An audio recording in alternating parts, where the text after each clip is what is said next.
it is our job, it is our duty to make sure that we are able to support devolution by not killing it, but by enhancing the good things that devolution came with, and by completely killing the bad things that came with devolution.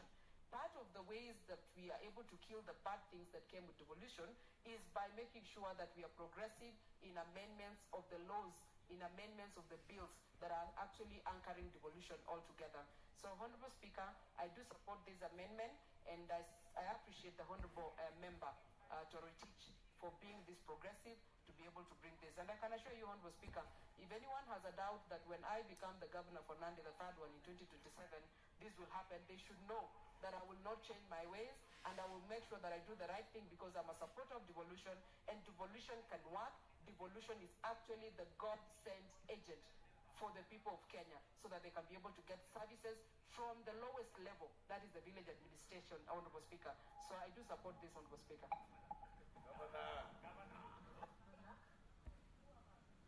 Good luck, Honorable Cynthia.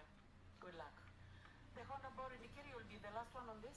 Members, knowing that this is third reading, so just make quick comments. Don't debate. Okay. I allowed Cynthia purposely.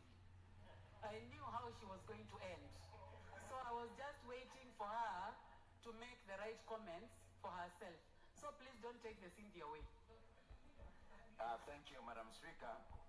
You know, I was there right from the beginning of this morning, together with the other wise men and women. Madam Speaker, I think this issue of the county management is a thorny issue. Madam Speaker, I look at my account that is going to receive 10.8 billion.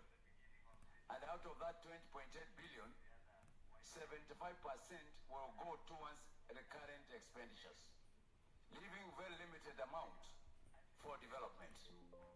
Madam Speaker, the governors have turned the management of the counties into something like a private property. And that's how many of them are treating even the employees, CECs, directors, etc. Madam Speaker, it is very unfortunate that we are appropriating 428 billion shillings, but at the end of it all, you can only see about 25% of what that money has done to the counties. Madam Speaker, I agree. Some counties have bloated employment, and they are continuing doing so at the expense of development. So in as much that you are saying yes to devolution, we need to ask the governors to show us the value of the money that we have appropriated to them. And it is not only the money appropriated to them, they also receive donor funds. They also do own corrections. You look, County of Meru, at the it will end up by about something like 15 billion. But then when you go to look at the education sector, ECT classes is a problem even to build. You go and look at the health institutions, they're in deplorable state. You go at the roads that they are supposed to be managing, they are in deplorable situation. So you ask yourself, where is this money going? We should not make it easy for governors who have failed to start sacking or impeaching the CECs, etc., because so that they can get an excuse. This aspect of impeachment is not a good thing, but some people are going to make use of it, and that's why the mover was trying to make it very difficult for them. But again, we should not make it very easy for them. We shouldn't, because some of them will put some of these. If you can't agree, then you have to be impeached. And you are going to tell you, tell you, Madam Speaker, these people will target the people who challenge them in the management. They like sycophants. They don't like people who are professionals, who are ready to work for the counties. So this bill is good, and it's a warning. It's a warning to some of the governors. And some of us, we are seriously thinking either to join Munge or not. Thank you, Madam Speaker. Very well. Member for Kibra. Thank you, Madam Speaker. despite the fact that you had said that was the last speaker, I must be grateful that you have given me this opportunity also to put in one or a few comments. The kind of money that we give to the governors, at this time it was over 428 billion, and some of the counties get almost 15 billion at their disposal.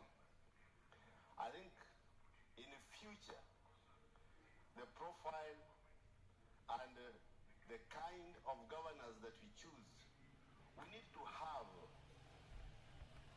basic requirements for people to be governors. They are those governors who have never been in any managerial position. They have never been in any public office or any other office to allow them to manage such kind of monies. When we talk about the NGCDF, it has been managed that the MPs now do not have direct control on that money. We need to have clauses within these systems that do not allow the governors to misuse the funds that we give to them. The governors have made this as their personal property. We should not be seen that we are fighting the governors. No. We are looking at service delivery to the people of this country. You will find that some MPs have done better than the governors have done. Yet the governors have been given a colossal sums of money in this country to take care of the needs of the people that they govern. Now, this devolution did not come to benefit a few individuals. The devolution that we fought for in this country was meant to bring service delivery closer to the people of Kenya. I therefore say that this bill, I support it, and I say that we must, as a country, look at the way that we govern our counties. Thank you, Madam Speaker. The Honorable Dorothy Kiara, nominated member by the UDA party. Thank you, Madam Speaker. Madam Speaker, I want to weigh in this bill and say devolution was brought to our country and we overwhelmingly voted for the 2010 Constitution because we thought it is a cure to the historical injustices in some of our areas. But today, as we stand, Honorable Speaker, it is very evident that devolution has failed. But for this particular bill, it has come in handy because we need to strengthen devolution. The only way that counties will move together as a unit is by strengthening devolution. Madam Speaker, I encourage you to just take a minute or two. Just make comments. Let's not debate. Honorable Speaker, we need to channel our efforts to areas that weaken devolution. And Honorable Speaker, we also need to ensure that the expenditure and the money that goes to the county, we don't spend all of it on recurrent expenditure, which is eating all the money that goes to the county, Honorable Speaker, as opposed to development. So, Honorable Speaker, I support this amendment by Honorable Timothy and say it is our duty and responsibility to ensure that we strengthen devolution. Thank you, Honorable Madam Speaker. The Honorable Umi Harun.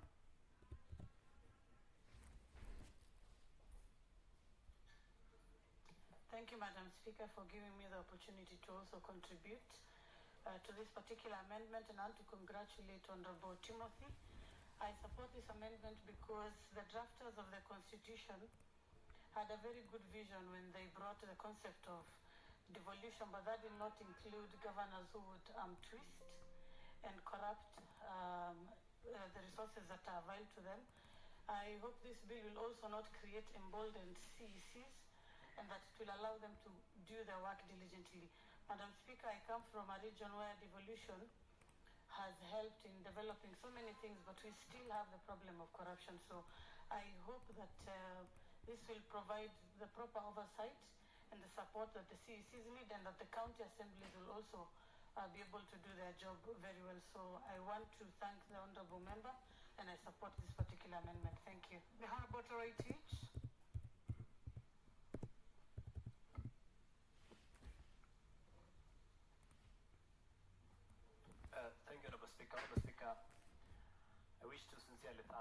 the honorable members who have contributed substantially to this bill, the County Government's Amendment Bill. Honorable Speaker, I wish to thank the Honorable TJ Kajwang, the Honorable Dr. Nyikan, the Honorable Sunkuli, and all the members that have contributed to this, making this bill better.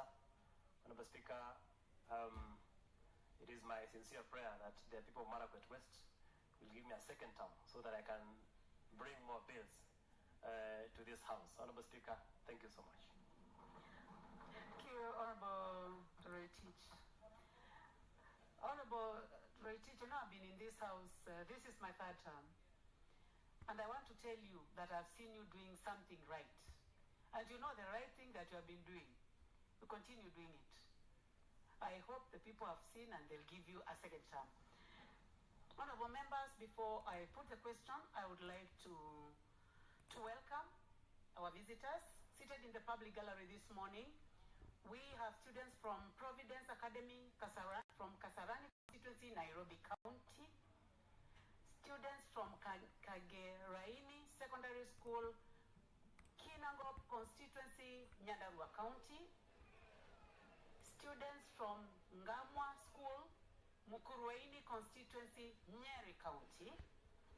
And also seated in the speakers galleries this morning, we have students from DB Nkiria School from Wuri constituency, Meru County.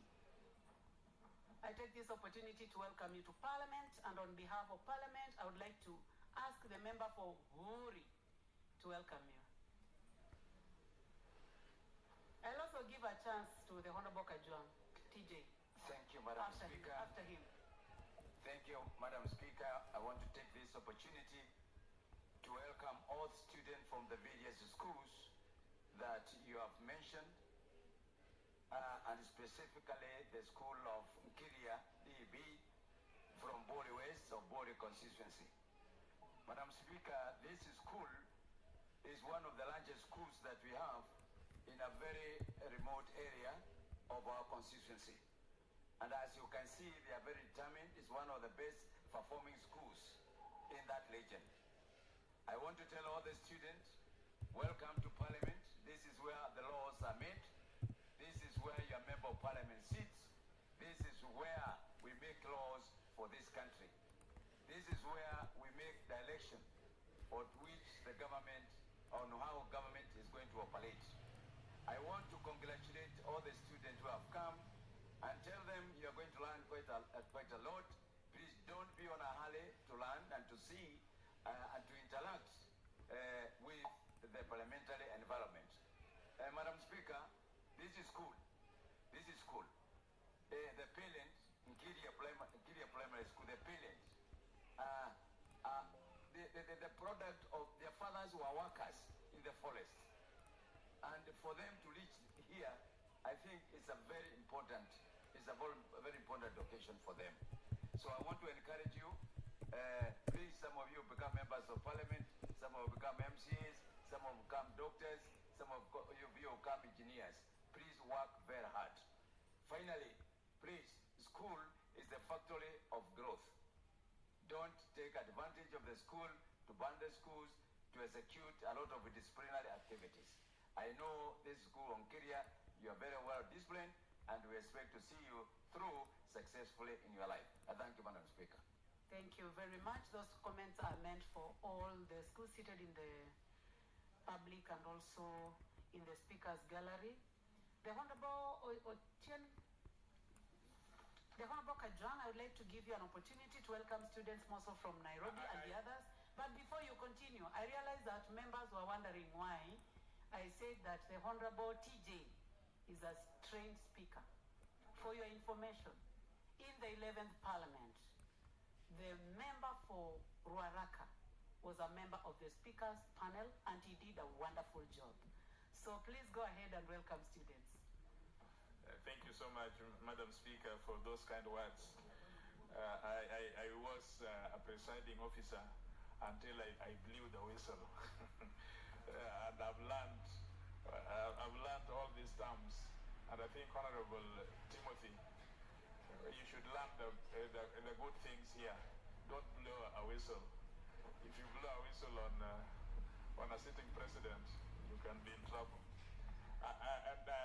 Madam Speaker, I want to welcome the children, the young people, the students that are here with us, not just from Kasarani, but from all the counties that are here. This is interesting, the fact that they have opportunity to come and see these elegant members do their things. They will have to work hard and to achieve even more than those of you and I have achieved. I just want you to, when you go back to your schools, geography, science, physics, and chemistry should be your staple food. He is already wearing a white hat. So aim not for your hair to go that direction, but make sure that you are able to do better than we are doing in this house. Thank you so much, Madam Speaker. Thank you very much. I would like to say that the Honorable Member, the Honorable Rindikiri Mugambi is a wonderful, excellent Member of Parliament. So, Honorable Members, I would like now to put the question. You know, I'm seeing someone with hands up and I don't see any intention to speak from the screen. Go ahead, go ahead. Please trace where he is and Madam Speaker, I want to take the cue from the Honorable Kajuang. And I want to congratulate the students for coming here. And I want to tell the students who are here, you cannot connect the dots looking forward, but you can connect the dots looking backward. Many years ago, I came to Parliament as a student of Kenyatta University. Little did I know that many years later, I'll be seated right here in the House, talking about issues affecting the nation called Kenya. But lastly, students, there's something called stimulus and response. Your business in school is not to beat fellow students. Your business in school, the teachers provide the stimuli, and you are supposed to choose the right response. The right response is to inspire, motivate you to pass exams and build a better country and a better nation. Thank you. Lastly, the member for Kisii County, the Honorable Doris Donya. Thank you, Madam Speaker. I appreciate for the opportunity. Let me tell our children, sometimes you want to be perfect while in school. The school is not where you have to be perfect, but just know if you make mistakes, that is part of learning. It's like saying we have all angels in our churches, then we close down the churches. So don't fear making mistakes. When you live here, know that that is part of learning. Above all, you have to obey your teachers. You pray hard. And to our girls, don't enjoy so much on receiving love letters from the small boys. You will have those letters when you go to university, and the beautiful ones are not yet born. They are there. So don't be in a rush. Hold it. Read your books and know that the future is bright. Thank you. Lastly, the Honorable Jalang.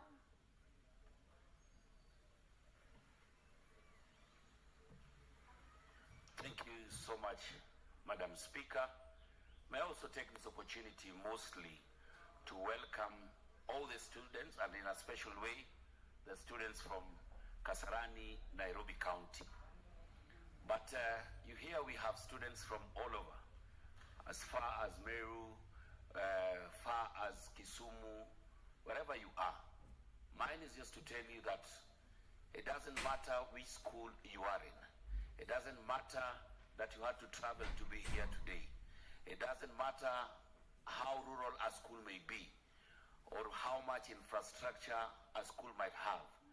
From that school where you are, you will be able to be whatever you want in this country. I was a student of a school called Nyangoma Boys Secondary School, PO Box 23 Bondo, very far under the deeps of Nyanza. But here we are. Today I'm representing the people of Langata constituency in Nairobi as their member of parliament. So keep the faith, keep working hard, obey your teachers, your parents, be the best in everything that you're doing. And don't worry where you are from anywhere. Just like Lupita said, every dream is valid. Welcome to Parliament, students. Thank you. Honorable members, I'll now go ahead and put the question. I therefore put the question, which is that the County Government's Amendment Bill, Senate Bill number 25 of 2023, be now read a third time. Will many as of that opinion say aye? Will as many as of a contrary opinion say nay? The ayes have it.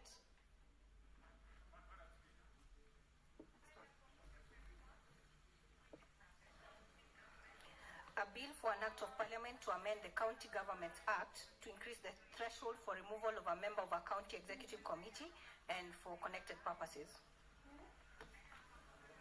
Next order. Anything out of order, Honorable TJ? What is out of order? Madam Speaker, something is not right. We came this morning and in the order paper, there was the committee of the House of the whole with the Senate bill and the Basic Education Act. We finished the committee on the Senate bill and we entered to begin the Basic Education Act. And when the chair called it out and asked for the mover to move his amendments, the mover was not in. Standing orders would have required us to proceed because the order had been called. So, Madam Speaker, standing orders would have required that we proceed with business because the order had been called. And so somehow we don't understand what happened. And the presiding chair decided to defer the proceedings. It is very embarrassing on the honor of the bill, Honorable Oluoch. It is very embarrassing that we are all here, we are all prepared, and somehow without following standing orders and the House, something happens. This needs to be explained properly. Number two, where is the chair of education? He can't just decide not to come. If he decides not to come, it means that he has dropped all his amendments. Please, treat us equally. And this is about private members. This House is for private members. We need to pass legislation. We can't have a situation where government throws it all on our voice. Otherwise, we are not able to do legislation.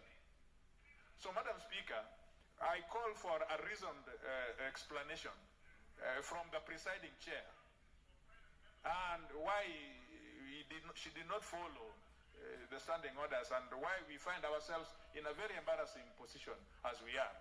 And two, this matter came before the House Business Committee. And it is the House Business Committee that brought this matter today. So can we do it this afternoon if we are unable to do this morning? And furthermore, the Vice Chair is here. And she's ready and willing to prosecute. Why can't we go to committee so that we finish this matter? I feel very bad. And some of us are from the Upbet constituencies. And we know that government is fighting us. No, Madam Chair, government is fighting us. They don't want Upbet.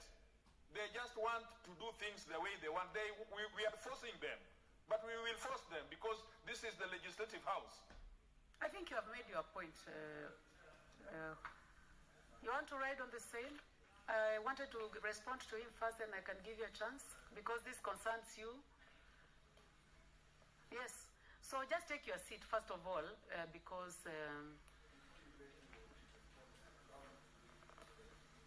okay. Direction on this. Madam Speaker, This morning I'm a very embarrassed member of this house. Extremely, extremely embarrassed. This bill is not just coming for the first time. I prosecuted and brought this bill in the 12th Parliament, and it is not out of idle concern that this bill came. The bill concerns and affects close to about 3 million unaccounted for, discriminated, and excluded students. These people you see here sitting are representatives that take the burden that the government should be taking under Article 43 to ensure that every child in the Republic of Kenya is entitled to free, basic, compulsory education. So when this bill came for the second time and went through all the statutory steps, the first reading, public participation, pre-publication scrutiny, we even went before the Budget and Appropriations Committee and considered all the reasons that would require that should be considered that are budgetary. And then it came to the second reading and passed. There should therefore be no reason or explanation. And if there is, it should be given to the 3 million Kenyans as to whether they are children of a lesser God. The House Business Committee, once it is seized of a matter, House business, whether it is government or private members' business, becomes the business of this House. And once it has been brought to the floor of this House, it is no longer the property of Anthony Oloch, or the property of the chair of the committee, or the property of the Committee of Education. It is the property of this House collectively under Article 95 that enjoins us to resolve issues affecting people.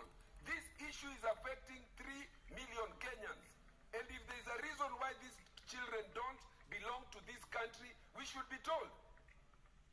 We should be told. I am a very embarrassed member of parliament this morning that very casually a member of parliament should come prepared to prosecute a matter so serious as this one. They are not children. When you give birth to a child, there is no child of one living in Karen and Langata and another one living in Mathare and Kibera and Ruaraka.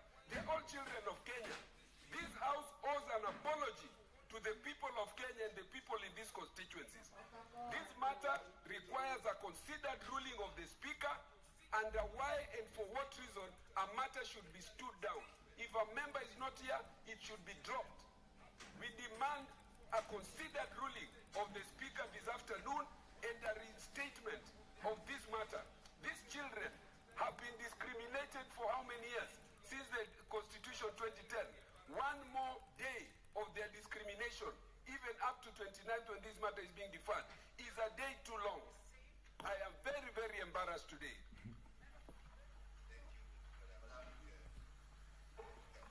You want to weigh on the same? Member for Kibra? Thank you, Madam Speaker.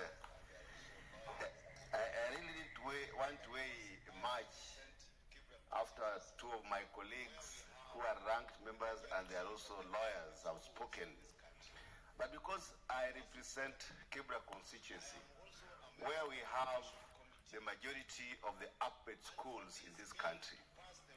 But most importantly, I am also a member of Education Committee. And for this bill to pass the first reading, second reading, this bill came to us in the committee as Education Committee.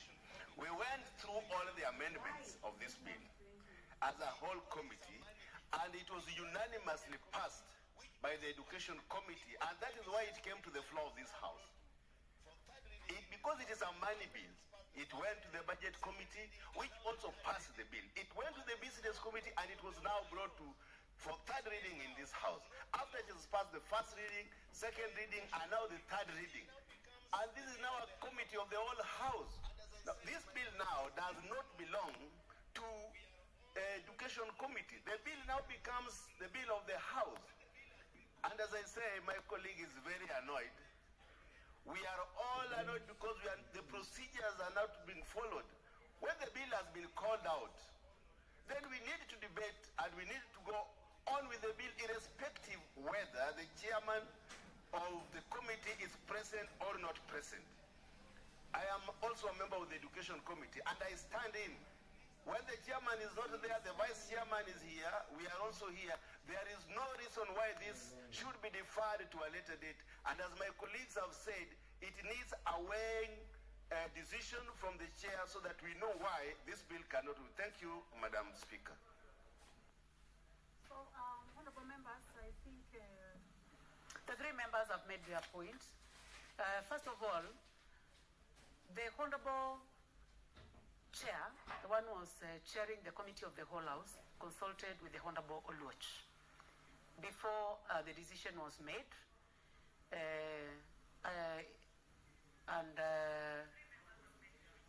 As you may know, the honorable Oluoch, I've given you your time to speak, and I've also allowed your colleagues to speak. So you need to allow me to speak. That I feel that you are ready to prosecute, and the chair education committee is not in. He is busy in a very important matter that concerns this house. So it is not that he chose not to be here. Number two, this is going to be scheduled again, not this afternoon, but on a Wednesday morning. And you know, as per our standing orders, that is standing order number 43, that Wednesday mornings, a bill or a motion not sponsored by the majority or minority party or by a committee shall have precedence over all the other business. So I assure you that this is going to be done again. And also, I listened keenly to the Honorable Juan, and I think he was also very ready. And I believe that you have also guests seated in our gallery who are going to also, I mean, they would have been very happy to see this happen. But I'm assuring you that it's going to be done as soon as possible. This is a house of order. This is a house of records. I know that the Honorable Kajwang also approached the Speaker requesting that we reorder change. And this is a house of order and house of procedure. It is not possible to do that at this moment. And I would like to ask you to allow the house to proceed with other business. And